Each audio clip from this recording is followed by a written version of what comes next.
ડાકોરના ખોડલધામ ખાતે જોવા મળ્યા ખાસ દ્રશ્યો। ખોડલધામ ટ્રસ્ટના ચેરમેન નરેશ પટેલ અને જયેશ રાદડિયા એકબીજાને ગળે મળ્યા। આ પ્રસંગે મંત્રી જીતુ વાઘાણી પણ હાજર રહ્યા।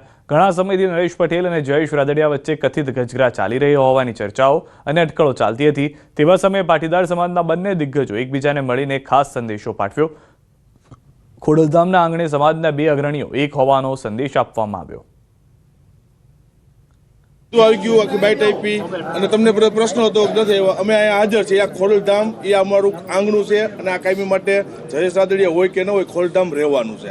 આ સમાજનું ગૌરવ છે। સમગ્ર લેવા પાટીદાર સમાજ એનું સંગઠન બને અને સંગઠન થતી સમાજનું ઉત્થાન થાય ને સમગ્ર સમાજ માની નરેશભાઈ ખૂબ સરસ વાત કરી 18 વરણને સાથે રહીને ચાલનારા ખોડલધામ કાગોટ ટ્રસ્ટ હું આભાર માનું છું માની નરેશભાઈ પટેલ અને સમગ્ર ટીમનો। અનેક વખત દર્શન કરવાનો મોકો એમની સાથે બેસવાનો મોકો મળ્યો છે પણ આજે 15-20 હજારથી પણ વધારે લોકો આપ જોતા હતા લોકો ઊભા હતા।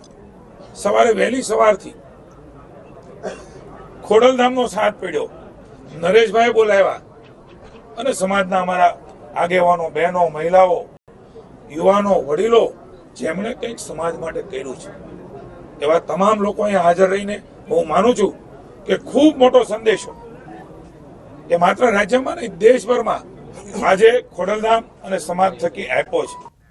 सांसद मनसुख वसावाए नाम लीधा वगर चेतर वसावा पर लगाव्या गंभीर आरोप। आपना नेताओं मोटा तोड़ करता होवानो लगाव्यो आक्षेप। कार्यक्रम में थता खर्च विषे माहिती मेळवी अधिकारीओ पासेथी तोड़ करता होवानो दावो। जिल्लामां थयेला बे मोटा राष्ट्रीय कार्यक्रम में 50 लाख અને 75 લાખનો તોડ કરવા આપના મોટા નેતા ગયા હતા તેવું મનસુખ વસાવાનું નિવેદન। આપના નેતા ટીમો બનાવી અધિકારીઓને તથડાવી મોટા પાયે ભ્રષ્ટાચાર કરી તોડપાણી કરી રહ્યા છે તેવી પણ વાત તેમણે ઉમેરી હતી। ભાજપના અને આપના કેટલાક નેતાઓ મળેલા હોવાનો પણ આક્ષેપ કર્યો છે। નર્મદા જિલ્લામાં મોટા પાયે ભ્રષ્ટાચાર થતો હોવાનો આક્ષેપ સાંસદે કર્યો છે। ચૂંટાયેલા લોકોને એમની સાથેની એક ટીમ એમણે 10-10 લાખ રૂપિયાનો તોડ કર્યો। 10 લાખ જો આ બહુ હું ગંભીરતાથી હું આ વાત મીડિયા સમક્ષ વાત કરું છું, બહુ જવાબદારીપૂર્વક અને એજન્સીઓના નંબર લીધા, કોન્ટ્રાક્ટરોના નંબર લીધા એ ટ્રાઇબલ નેતાએ અને પછી એ અધિકારીઓને ફોન કરે કે આટલો ટોટલી ખર્ચ થયો છે એમાં મારા આટલા ટકા હોવા જોઈએ। થરાદ રાહ અને લાખણી તાલુકાના ઠાકોર સમાજના બંધારણ અને સ્નેહ મિલન કાર્યક્રમ યોજાયો। બનાસકાંઠા સાંસદ ગેનીબેન ઠાકોરે અંધશ્રદ્ધાઓ સમાજમાં કુરિવાજ અને જૂની ખોટી પ્રથાઓને બંધ કરવા આહવાન કર્યું।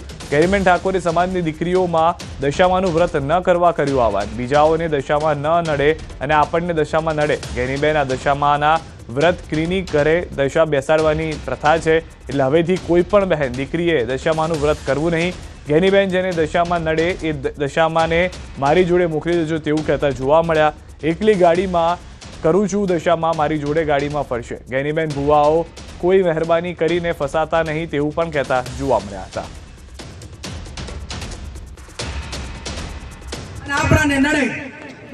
એટલે આ દશામાનાથી વર્તો કરીને ઘરેથી દશા બેહાડવાની પ્રથા છે એ કોઈ પણ બેન દીકરીએ દશામાના વર્ત હવે કરવાના નહીં અને જેને દશામાં નડે એ બધા માને મારે એ મેલતી દો।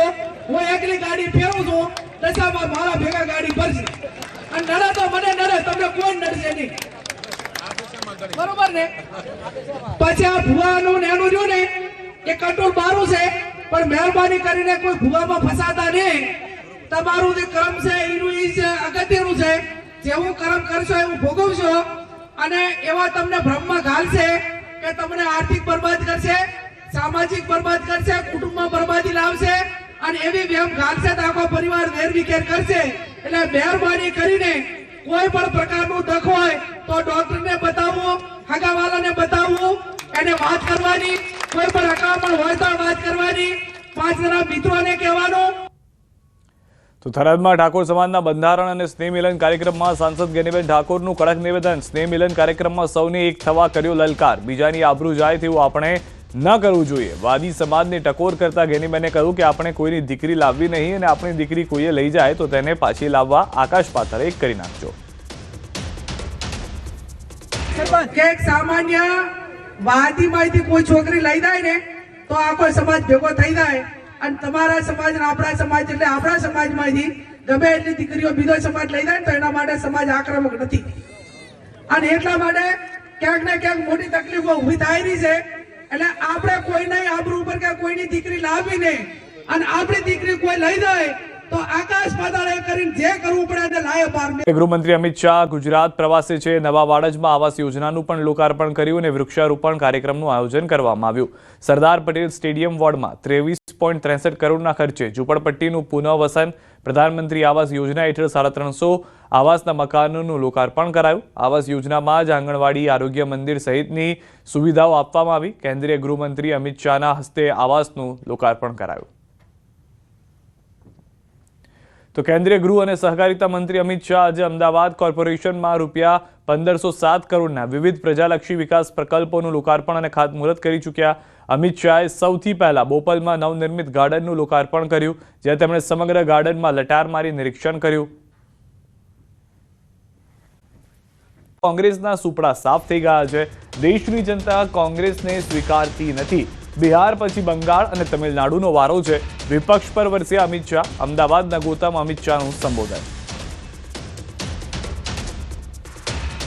મહારાષ્ટ્ર, હરિયાણા, દિલ્હી અને છેલ્લે બાકી રહી ગયું હતું તે બિહારમાં પણ કોંગ્રેસનો સફાયો થઈ. 2/3 બહુમતીથી બિહારની અંદર ભારતીય જનતા પાર્ટી અને એનડીએના સાથી પક્ષોની સરકાર થઈ. અને રાહુલ બાબા હજીએ ક્યારેક ઈવીએમ નો વાંક કાઢે, ક્યારે મતદાતા સૂચિનો વાંક કાઢે. રાહુલ બાબા ના ઈવીએમ ખરાબ છે, ના મતદાતા સૂચિ ખરાબ છે. દેશની જનતા કોંગ્રેસને સ્વીકારતી નથી, કોંગ્રેસના સાથી પક્ષોને સ્વીકારતી નથી. એનું આ પરિણામ. તો અમદાવાદ વાસીઓને અમિત શાહની આકલ. અમદાવાદીઓ તૈયાર થઈ જજો. કોમનવેલ્થ ગેમ 2030માં અમદાવાદમાં રમાવાની છે. 3 નવા સ્પોર્ટ્સ કોમ્પ્લેક્સનું ખાતમુહૂર્ત કરવામાં આવ્યું છે. અમદાવાદ વૈશ્વિક રમતગમતનું ઉત્કૃષ્ટ કેન્દ્ર બનશે. કોમનવેલ્થ ગેમોમાં 70 થી વધુ દેશો વચ્ચે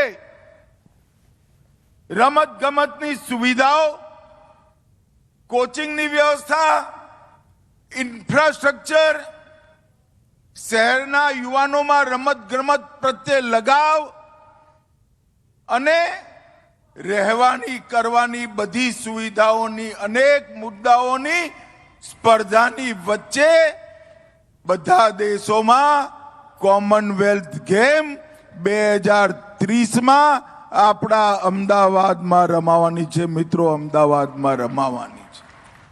2029માં દુનિયાભરના પોલીસ અને ફાયર બ્રિગેડના જવાનોની રમતગમતની સ્પર્ધા અમદાવાદમાં થશે, એ પણ નક્કી થઈ ગયું છે.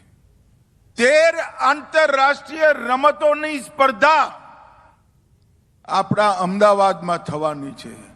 અને મિત્રો, તૈયારી રાખજો અમદાવાદ વાળા.